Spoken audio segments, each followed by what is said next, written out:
Shalom guru-guru sekolah minggu, puji Tuhan. Pada hari ini adalah hari yang ke-30 kita berdoa puasa. Dan tidak terasa besok kita akan mengadakan Kids Revival. Judul firman Tuhan pada hari ini adalah meminta hujan. Hari-hari ini kota Surabaya begitu panas. Dan seharusnya Oktober kita sudah memasuki musim hujan. Tetapi hujan belum tiba. Judul firman Tuhan adalah meminta hujan. Ada di dalam Sakarya 10 ayat 1. Dikatakan, mintalah hujan daripada Tuhan pada akhir musim semi. Tuhanlah yang membuat awan-awan pembawa hujan deras. Dan hujan lebat akan diberikan kepada mereka. Dan tumbuh-tumbuhan di padang kepada setiap orang. Dari ayat ini ada 3 bagian. Yang pertama adalah mintalah hujan. Tuhan menyuruh kita untuk meminta hujan. Bukan hanya sekedar hujan secara fisik, tetapi hujan rohani, hujan Roh Kudus. Pada hari ini kita meminta Tuhan mencurahkan hujan Roh Kudus pada Kids Revival yang akan kita adakan. Hujan pertobatan, hujan jiwa-jiwa, hujan mujizat. Kita percaya Tuhan yang menyuruh kita untuk meminta. Lalu Tuhanlah yang membuat awan-awan pembawa hujan deras.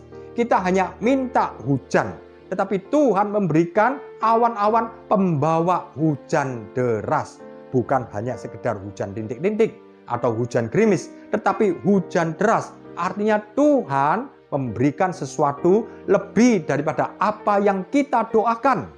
Pada bagian ketiga adalah hujan lebat akan diberikan kepada mereka dan tumbuh-tumbuhan di padang kepada setiap orang. Kalau hujan Roh Kudus dicurahkan, maka Tuhan mengubah padang gurun menjadi kebun yang indah. Hati yang gersang diubah Tuhan menjadi hati yang indah.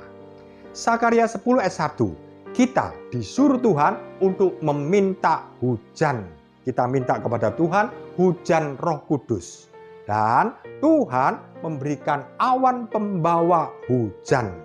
Kita tanpa Tuhan, kita bukan apa-apa, bukan siapa-siapa. Kita tanpa Tuhan, kita tidak bisa berbuat apa-apa. Sebaliknya, Tuhan tanpa kita, Tuhan juga tidak mau bekerja. Oleh karena itu, kita dan Tuhan menjadi satu dan terjadi sesuatu yang luar biasa, yaitu padang gurun dirubah menjadi kebun yang indah. Hati anak-anak yang berdosa dirubah Tuhan menjadi anak-anak yang indah. Dan kita berdoa terjadi kebangunan rohani yang luar biasa.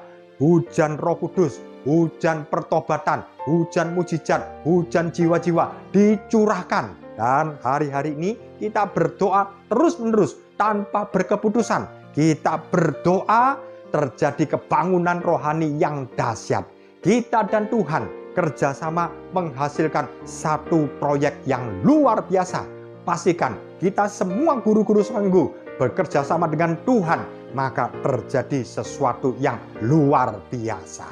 Di dalam Yesaya 32 ayat 15 dikatakan, sampai dicurahkan kepada kita roh dari atas, maka padang gurun akan menjadi kebun buah-buahan. Dan kebun buah-buahan itu dianggap hutan. Oh, luar biasa.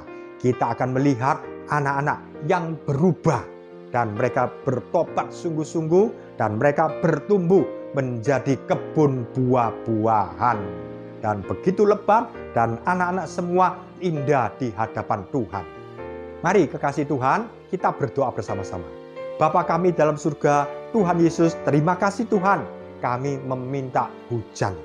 Hujan yang deras, hujan pertobatan, hujan Roh Kudus, hujan mujizat terjadi ya Tuhan. Besok Kids Revival akan diadakan. Kami berdoa terjadi lawatan Tuhan yang luar biasa. Berkati anak-anak semua ya Tuhan dalam perjalanan menuju ke gereja. Biar semua boleh berjalan dengan lancar. Dan juga hamba-hamba Tuhan yang akan melayani, urapi dengan kuat kuasa-Mu ketika Kids Revival diadakan. Dan terjadi lawatan Tuhan, pusaran lawatan Tuhan bekerja dengan dahsyat. Kami percaya Tuhan, ibadah Kids Revival tidak berhenti sampai di sini, tapi Tuhan akan lanjutkan dalam sekolah minggu secara reguler, dan Tuhan akan lanjutkan dalam November, Desember, dalam Natal sekolah minggu, dan akan dilanjutkan dalam kebangunan rohani seluruh dunia sampai Tuhan datang kembali. Terima kasih Tuhan, kami berdoa hanya di dalam nama Tuhan Yesus Kristus. Haleluya, amin. Puji Tuhan. Salam antusias. Tuhan memberkati.